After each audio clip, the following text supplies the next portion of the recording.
Many people applying for their first credit card have little to no experience with them. This means terms like interest, annual fees, and credit score can be overwhelming. So where should one start? And how can you stay out of debt?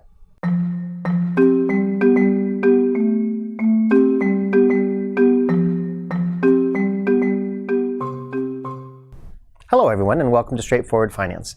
I'm Todd Christian with Cambridge Credit Counseling, and today we're going to be talking about the fundamentals of credit cards. Credit cards are complicated, and oftentimes users will apply for one and use it without really understanding what they're getting into.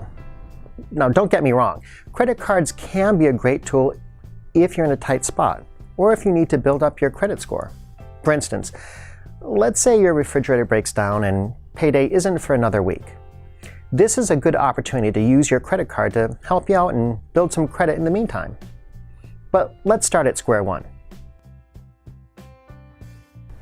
These cards have information encoded into them that allows you to use your credit card as a method of payment. The money comes from your credit card account. When you use your credit card for a payment, you are borrowing that money from the institution that gave you the card, which is why almost all credit cards have a limit on them. You cannot go over that limit any one time. Most importantly, you are expected to pay back what you owe, and the institution will charge you an interest on the amount that you have borrowed. By applying for and receiving this card, you are entering into an agreement with the issuer that you are going to pay back all that you borrow. This money does not come free. You will be charged interest for carrying a balance on your card. You carry a balance when you do not pay off your card in full by the end of the pay period. The amount of interest that you will be charged can vary from card to card. Some cards offer better rates than others, and some cards charge you an annual fee. Usually the cards with the best rates and no annual fees are reserved for those with the best credit scores. You definitely want to try and shop for the best rates before you apply for a card. A minimum payment means only paying what the credit card companies ask you to. For instance, you might carry a balance of $500, but you'll be asked to pay at least $20. After your payment, you'll have $480 left to pay off, right? Wrong.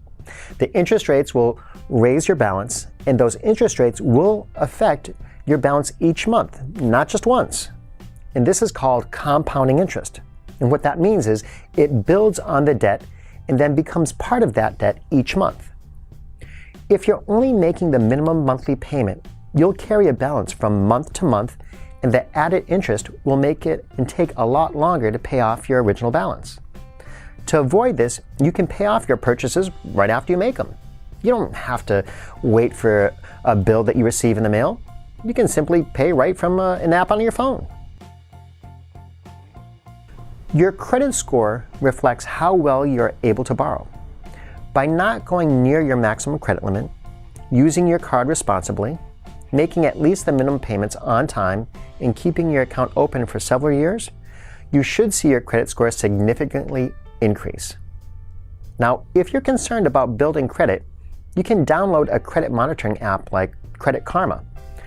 This way you can check your credit score whenever you want. Since Credit Karma only does a soft pull on your credit as opposed to a hard pull, it won't affect your score if you check it frequently. If you're looking to slowly build your credit with your first card, try getting a card that offers rewards for everyday purchases. Then use your card only for purchases that you can afford, and that you would otherwise make without the card. For instance, gas and groceries, two things that you'll most likely need to purchase each month, and two things that you most likely are able to afford without credit.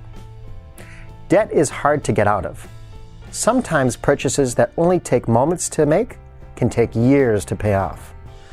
Let's take a second to do some math. Let's say that your credit card balance is $2,500 with an interest rate of 20% and no annual fees. If you are only making the minimum payment of 3% of your balance, it will take you 14 years to pay it off. Not only that, but you will have paid $5,236 after compounding interest. Please remember, credit cards are not free money. only charge what you can afford. Well, that's all the time we have for today. Please like our video and subscribe to our channel for more straightforward finance. Until next time, I'm Todd Christian with Cambridge Credit Counseling, and thanks for watching.